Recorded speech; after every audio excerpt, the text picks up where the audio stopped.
8h35, está no ar o Conversa de Redação dessa terça-feira, sempre convidando você ouvinte a participar com a gente no nosso WhatsApp 99996-7074. Manda seu comentário aí pra gente, diz seu nome, de onde você tá falando e entre no debate aqui no Conversa de Redação.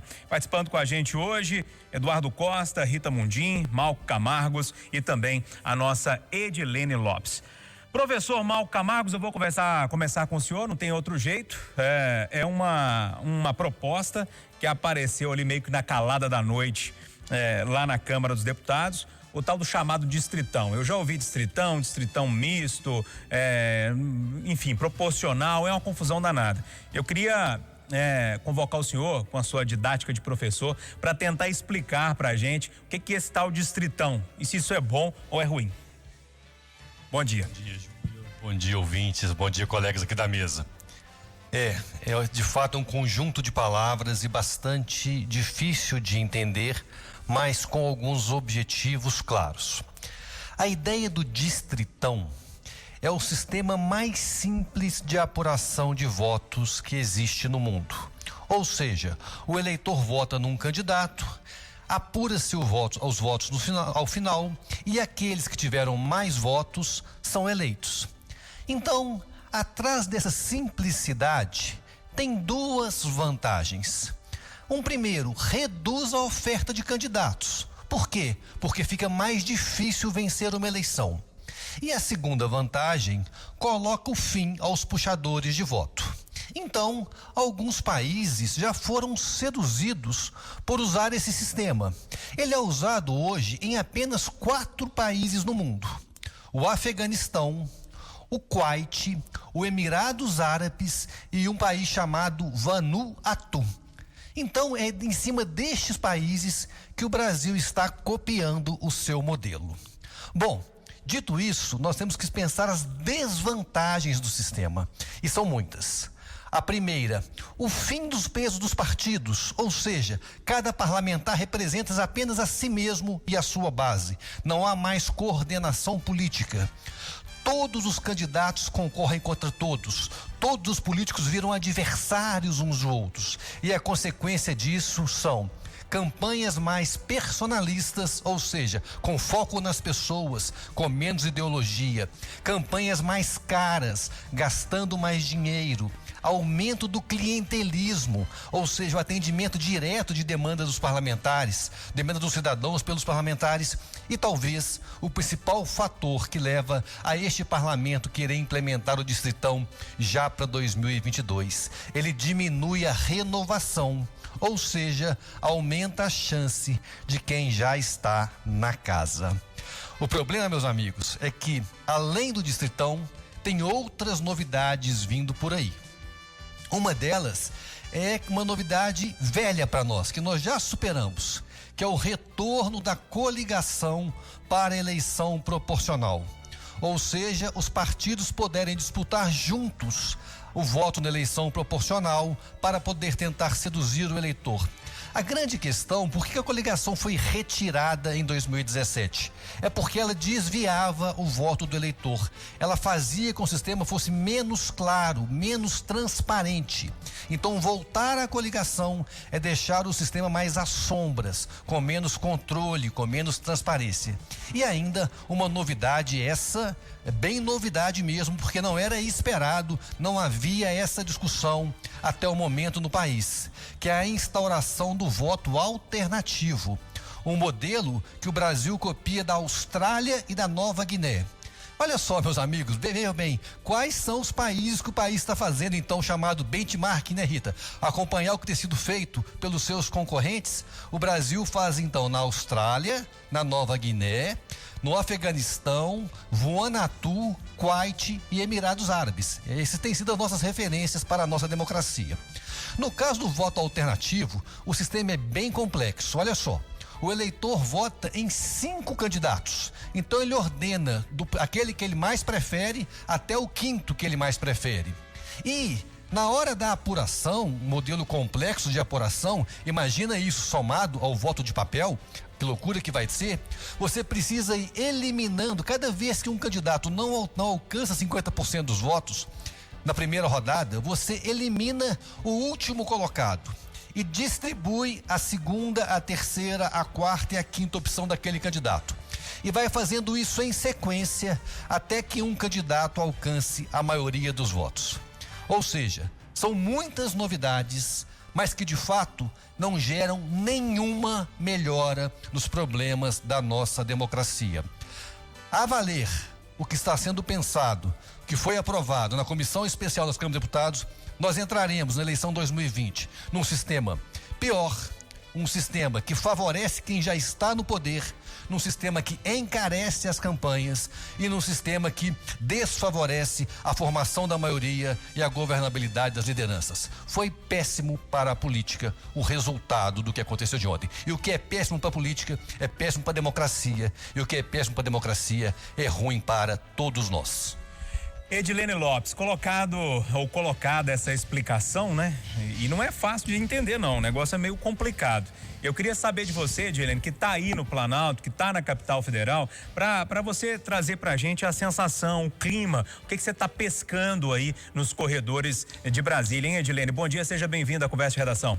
Bom dia, Júnior, bom dia a todos os ouvintes, bom dia aos debatedores. Essa reforma eleitoral que foi aprovada pela Comissão Especial, que inclusive é presidida por um mineiro, o deputado federal Luiz Tibel, chamado Kinder Ovo do Mal, veio cheio de surpresinhas péssimas. Já tinha o que era previsto, que era polêmico, que é o distritão, que de fato favorece só aqueles que sempre têm mais votos e tira a possibilidade de outras pessoas concorrerem, como também veio com o que não era esperado, com essa história de não ter mais segundo turno. A gente sabe que o segundo turno é para que aquele que venceu tenha de fato 50% e mais um, seja aquele que está sendo eleito pela maioria. Agora tem essa lista de 5 pessoas, é difícil ter 50% mais um, se você tem 5 sendo votados ali, fazendo uma lista de 5 pessoas. Então isso de fato é um golpe na democracia. Eu concordo muito com o Malco, e as pessoas criticam muito os partidos, mas os partidos eles têm um papel importante, porque mal ou bem, principalmente os grandes partidos, quando alguém está ali, você sabe mais ou menos que ela comunga daquelas ideias, que tem um programa que o partido defende, gostando você ou não.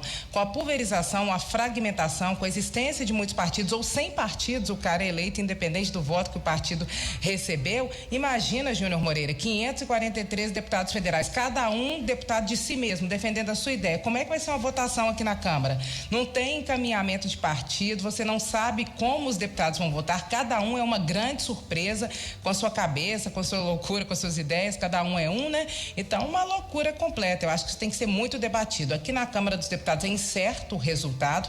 A previsão é que na quinta-feira seja votada essa pauta. Agora, no Senado, o sentimento entre a maioria dos parlamentares é que não passa. Aqui na Câmara deve haver uma votação separada, cada um desses pontos deve ser votado em destaque, e no Senado, de fato, essa ideia deve ser abortada. Algo vai ser mantido, mas tudo isso que foi colocado, não. Ô Eduardo, tanto a Edilene quanto o professor Malco Camargos, eles soltaram uma frase assim no meio da análise, que era assim, ó, aumentar a chance de quem está lá. Me parece que isso resume bem essa proposta, ou não? Bom dia para você. Bom dia. Uma da tarde de hoje, se tudo correr bem, Deus ajudar, eu vou falar ao vivo com o prefeito Calil na Itatiaia. Aí eu vou fazer o que eu gosto. Perguntar ao prefeito sobre obras contra enchente, Pampulha, Anel, discutir a cidade. Agora, os temas do Conversa de Redação de hoje é aquilo que eu faço porque eu sou empregado, porque eu tenho que defender o leito das crianças, porque me dá nojo. Essa reforma aprovada de madrugada, e é melhor que o ouvinte acredite mais no Malco e na Edilene, porque eles gostam, estudam e tiveram tempo. Eu durmo cedo, eu tenho pouca paciência. Mas eu poderia resumir para o ouvinte de Itatiaia que essa reforma tem um pai, Tibé, figura inacreditável aqui de Minas, que é do Avante. E tem uma mãe, Renata Abreu, do Podemos. E o que eles fizeram é isso. É o que o Congresso faz, Júnior. Reformar para não mudar. Eu tento entender, primeiro é isso. Eu lembro daquela música da Cássia Eller, eu queria ter um pouco de malandragem. Por que toda eleição tem que fazer uma reforma? E segundo, o distritão favorece os donos do partido. Tudo que eles mexem é para preservar a turma que está lá. Então a turma que está lá vota. Quem vai ser contra, gente? Nós vamos ver na noite de outubro do ano que vem, quando tiver eleição, nós vamos enumerando em Itatiaia. Fulano de tal, reeleito pela 10ª vez. Beltrano é filho do senador tal. Fulano é genro do deputado tal. É uma ação entre amigos. É uma ação entre amigos. Ou, teve um negócio que criaram ontem, que eu queria que o Malco depois confirmasse, o Edilene, Júnior.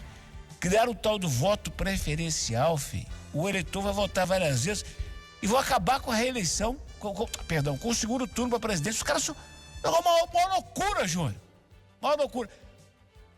Ô, Júnior, Assembleia Constituinte exclusiva ou o Brasil não muda? Ô Rita Mundim, a gente vê aí os jornalistas, a ciência política abominando essa mudança que foi votada lá na Câmara dos Deputados. Está em comissão ainda vai para o plenário, é lógico, mas eu queria entender de você, Rita, como que os atores do mercado financeiro, os atores econômicos veem essas situações políticas, inclusive com a mudança nas regras assim da eleição. As pessoas que você conversa de ontem para hoje, o que chegou até você? A economia, o setor econômico vê com bons olhos isso? Bom dia. Bom dia, Júnior. Na verdade, a conversa vai ser a precificação do mercado, mas eu fico aí com a Edilene, eu acho muito difícil essa reforma ser aprovada do jeito que está. Mas, resumindo, isso é legislar em causa própria. E falar sobre o ponto de vista da economia é muito triste, porque as decisões políticas é que conduzem o futuro do país. Um país com uma reforma política dessa não tem sustentabilidade. Então, nós estamos falando de sustentabilidade, de visão de país a médio e longo prazo. Os políticos deviam criar vergonha na cara e apresentar uma reforma política que trouxesse o que manda no mundo hoje, que é a sustentabilidade. E os pilares da sustentabilidade, os pilares da governança, eles são éticos, eles são transparentes. Então, nós estamos precisando de ética, de transparência e, acima de tudo, de gestão das contas dos partidos, dos políticos, para que elas sejam enxutas e sejam condizentes com a condição do país. Não dá mais para a gente ficar, para a sociedade brasileira, sustentar tanta pouca vergonha e tanta falcatrua, porque querer, assim, fazer de conta que nós não existimos. Mas somos nós que carregamos esse país, somos nós que pagamos impostos e contribuições e nós merecemos uma legislatura que atenda às aspirações do povo brasileiro. Então é preciso sustentabilidade. E esses políticos que estão e continuam legislando em causa própria, eu vou falar para uma coisa, viu? Fiquem atentos. Fiquem atentos, porque o povo não é bobo e está todo mundo cansado de ver mais do mesmo. Pelo amor de Deus, vamos construir um país. E são os políticos que decidem e que definem o que fazer com o orçamento da nação, que é constituído pelo sangue e suor dos brasileiros. Eduardo, queria falar? Estou me alongando muito, mas é só para lembrar a Rita, que eles fazem de um jeito que eles não perdem, Rita. Eles escolhem, por exemplo, 30 candidatos que tem cada um 5 mil votos e vão somar 150 mil, mas nenhum deles ganha. E como ele sabe que ele, o dono do partido, vai ter 10 mil, ele usa os outros e volta para Brasília. Eu olho para essa situação toda, gente. É uma indecência, Eduardo. Eu olho para essa situação toda, eu vejo muito o resumo que a frase do Malco que a Edilene trouxeram pra gente, né? Aumentar a chance de quem tá lá. Não justifica outra coisa. Porque você vai ver a prioridade do país. É prioridade do país votar um negócio desse agora? Eu acho que não. Turma, voto impresso, forças... Você quer falar, Edilene? Quero, Júnior. Por favor. É o seguinte, o que você falou aí é essencial. Nós temos, por exemplo, a reforma administrativa, que muita gente está aguardando, que vai tornar o Estado mais eficiente, porque a gente sabe que as coisas são burocráticas e não funcionam. A reforma tributária, que está aí o setor produtivo e nós mesmos aguardando, porque nós pagamos muito imposto, essas aí ficam encalhadas. Agora, a reforma eleitoral é num pulo. A comissão começou a discutir outro dia, já está na pauta da próxima quinta-feira, ou seja, o que interessa à elite política é votar de forma rápida. O que interessa ao povo fica para depois. É mais ou menos por aí. Pessoal, parlamentares apontam a tentativa de intimidação com um desfile militar hoje no dia da votação ou da análise desse voto impresso lá na Câmara dos Deputados. A Marinha nega, diz que é um evento que já estava no calendário, mas aí Exército e Aeronáutica vieram também para participar desse movimento. Eu queria entender, Eduardo Costa, como é que você está vendo essa situação lá? Precisava disso agora ou não? Você já começa do jeito que eu quero responder, com perguntas. Número 1, precisava? Número 2, tem base? Por que o Ayrton Lira, presidente da Câmara, não mudou a bendita votação para amanhã? Por que as Forças Armadas não mostram os benditos blindados do dia 7 de setembro? Por que as Forças Armadas não colocam esses blindados na rua, não para desfilar na porta do presidente, mas para combater o crime, que ninguém aguenta mais? Por que Brasília não discute o aquecimento global que vai mudar nossas vidas, gente? A seca, a fome, os prejuízos das geadas que vão aumentar o preço do nosso cafezinho. A gasolina já subiu esse ano 28%, o álcool 30%, as drogas tomam conta das cidades, provocam crimes em série. Eu só pergunto, Júnior, eu estou no país errado ou esses caras moram em outro planeta? Rita Mundim, eu queria ver e entender como é que você está olhando para essa situação toda lá em Brasília. Essa questão do voto impresso, né? E no mesmo dia, se coincidência ou não, uns falam que é coincidência, outros falam que não, que é um movimento simbólico ali. Como é que você está vendo toda essa situação que deve acontecer hoje lá em Brasília, hein, Rita? Bom, Júnior, depois de uma certa idade a gente começa a acreditar que não existe coincidência, né? Verdade. As coisas elas vão acontecendo e uma puxando a outra. Eu acho que diante dessa falta de diálogo, dessa necessidade de todo mundo querer mostrar força, querer mostrar poder, né? Porque os poderes estão querendo mostrar seus poderes. Eles não precisam simplesmente de serem os poderes constituídos, né? Então, eu sempre falei isso aqui, que a nossa democracia, ela é forte, mas ela é jovem. E os jovens, eles às vezes têm crises de adolescência. E isso está fazendo parte dessa adolescência da democracia, mas que ela amadureça rápido. Mas eu acho que não é coincidência, não. A agenda existe, isso é verdade, mas é uma janela de oportunidade para mostrar um diálogo, né, do executivo com as forças militares. Então, o presidente vai receber o convite com pompa e circunstância. Eu vejo por aí. Ô Rita, eu ainda quero insistir com você, porque eu fico sempre tentando observar como é que os atores do país veem esse tipo de situação, né? E você que tem um contato mais próximo com o mercado financeiro, por exemplo, eu fico imaginando assim, isso chegar, sei lá, como que isso vai estampar nas páginas dos jornais do exterior? Como é que os investidores estrangeiros podem ver essa situação? Você acha que isso pode contaminar de alguma coisa e trazer algum dano aí para a economia, para os investimentos que vêm de fora ou não? Não. O dano maior hoje são os precatórios, né? É pedalada, não é pedalada, fura o teto, não fura o teto. Então o mercado olha muito para hoje, para a capacidade fiscal. Uhum. Como eu disse, o resto são... o que tem acontecido não são exageros de um poder, são exageros de todos os poderes. Então, o mercado precifica, é claro, mas hoje o foco é na ata do Copom, que já saiu, e o Banco Central está mostrando que ele vai sim agir nos juros, elevar os juros o que for preciso para conter expectativa futura de inflação, e o caso dos precatórios, a PEC dos precatórios. Isso sim traz inquietação ao mercado. E o voto auditável é o posicionamento depois da votação de aceitação com tranquilidade do resultado, né? Seja ele qual for. Malco Camargos, a ciência política tem um tom assim de história também, né? Em diversos momentos, para a gente tentar entender os rumos que um país vai tomar. Como é que você vê essa situação? Porque na hora que eu vejo um desfile tão meio fora de hora, uma coincidência ou não lá em Brasília, no meio de uma votação, numa disputa de força entre os poderes, me remete à década de 70, início de 80, a você também ou não? Principalmente ao pré-64, a partir do posicionamento de alguns atores, Júnior. Agora, a sorte do país neste momento é que estes atores estão agindo de maneira isolada, ou seja, não tem apoio popular, não tem apoio da imprensa, não tem apoio dos agentes privados para que haja uma ruptura institucional. Então, qualquer ameaça nesse sentido parece muito mais um blefe do que uma ameaça real.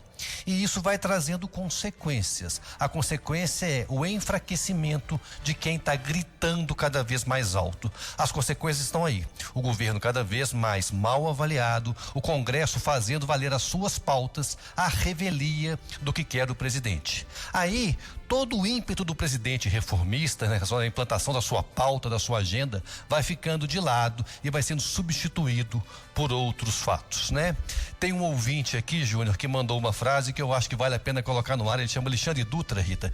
E você estava falando da sustentabilidade, da importância da política. Os políticos estão preocupados sim com a sustentabilidade, mas neste momento apenas dos seus mandatos. Então é essa sustentabilidade que eles buscam com esta reforma. Eu acho que os eventos hoje em Brasília serão naturais, não motivarão a mudança de comportamento do Congresso e, se Deus quiser e a razão impor sobre as nossas lideranças, esse assunto será colocado uma tábua sobre ele hoje para que o país possa andar à revelia de ameaças institucionais ou de rompimento, como tem feito o presidente Bolsonaro. Ô, Edilene Lopes, eu sei que você precisaria de meia hora para falar sobre esse assunto, mas nosso tempo está corrido aqui. Eu queria que você trouxesse para a gente aí a temperatura política dessa história toda, esse convite que o presidente vai receber. Como é que os atores políticos estão vendo isso aí em Brasília? Bom, Júnior, dá para resumir, eu falei um pouquinho mais cedo na coluna Em Cima do Fato, mas fato é, esse desfile pegou muito mal aqui, tanto que tem parlamentares pedindo para que o desfile seja cancelado, outros pediram para o Congresso para fechar o trânsito no entorno do Congresso Nacional para que esse desfile não passe por lá. Fato é que gerou muita polêmica, e isso ninguém pode negar, como o Malco disse, pode ser um blefe, não tem apoio popular, mas não deixa de ser um flerte com o golpe. Como é que você usa militares para fazer pressão no parlamento? E tem gente falando que é coincidência, não é, Júnior, não é achismo, não. Eu conversei com interlocutores do presidente Jair Bolsonaro. É proposital, é para pressionar os parlamentares pela aprovação do voto impresso, sim. Eles admitem isso nos bastidores. Eu conto o milagre, mas não conto o santo. Então, isso tudo é proposital, isso é sério. Embora não tenha efeito prático, né? Não vai ter golpe, não é isso, mas é perigoso. Isso não é nada democrático. E eu respeito muito os eleitores do presidente Jair Bolsonaro, respeito os eleitores da esquerda e da direita, mas a gente tem que falar. Isso é um flerte, é uma paquera, palavra antiga, né? Todas antigas, com um golpe. Ô, Júlio. Diga. Eu preciso falar mais duas coisas. Uma, o que verdadeiramente importante está acontecendo em Brasília. O presidente entregou a PEC ontem e o Congresso vai aprovar rapidinho.